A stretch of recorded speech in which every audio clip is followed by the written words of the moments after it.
morning, and I honestly feel like I just have a lot to say and I have a lot to share with. Yes, I do have a therapy guy that I talk to, but he's only available certain times of the week, and usually once a week. And I think in my head it's really crucial for me to feel like I can share.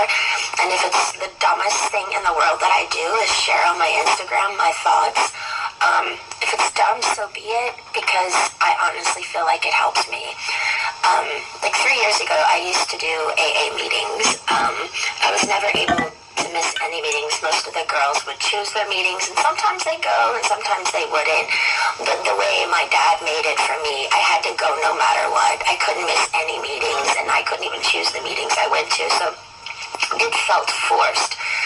So I haven't been back in a really long time, number one, because when you're forced to do something, it's kind of like, I used to have my kids at one point way more than Kevin. I mean, people don't remember that part because they always focus on the negative, but from when they were 6 to 9 years old, I had them 70% of the time.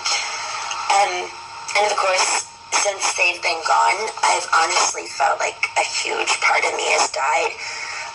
Like literally I have no purpose anymore. They were my joy. They were my everything. I looked forward to seeing them. That was what I lived for. And then all of a sudden, they were gone. And I was like, did my heart just stop beating? And honestly, I don't understand how it's so easy for them just to cut me off like that. I don't understand it. And so yes, I do basically communication with horses. It's called quarantine therapy. But literally after like 45 minutes, you're talking to a fucking horse. But it honestly is a different reflection. I feel like the reflection with people is not very clear. And I think it's almost like I need to break through a wall or make contact. And I know it's an old story, but the psychological damage and not having real contact in that place in, 8 hours of just like communicating by just sitting in a chair and their big smiles and asking me questions and studying me. It's just like, I couldn't come out of my seat, and I wanted to get the fuck out of there. I mean, Jesus Christ, how come by law these people can just like do this and make me think, and yes, I'm taking each day at a time, but I honestly want to see with clear eyes. I feel like if I just could have came out of my seat and slapped the person in front of me at that place, I would have made some sort of contact. I feel like they ghosted me or made me feel like I wasn't present because I was so scared and fearful of the whole situation. It's like I wanted to do like some sort of break through a wall, and I feel like my family, they cut me off of everything I knew. I did feel like they were trying to kill me. My AA meetings, my kids, my car, getting dressed privately, watching me change daily, the 8 vials of blood, not gallons, but 8 vials of blood weekly, like none of it made sense. Honestly, none of it felt legal. That was the main thing. And with my kids now making the claims that she's not good enough, she wants attention.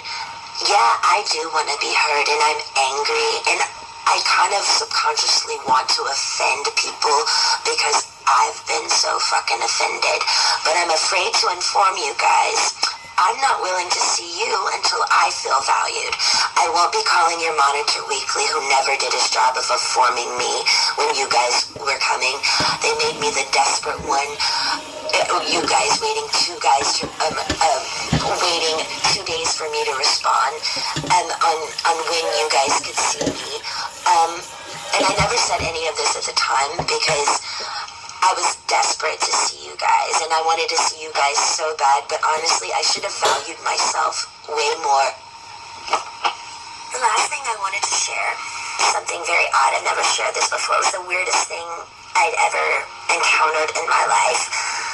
I actually had 3 MRIs 2 weeks before I was sent to that place. I wasn't complaining about anything. I wasn't sick. I didn't have anything broken. I was just told I had to go. It's not totally fine to make someone do something they don't want to do. I mean, my dad made me do so many things. It was just insane. But I did it. And I was immediately like, why am I going to get an MRI so many times? Because when I was younger, I actually had a cyst on my chest, and they did an MRI on it, and I remember the doctor was a lady, and they thought it was cancerous, but it wasn't. I was completely fine. So whenever I hear now the word MRI, I know it's kind of a big deal.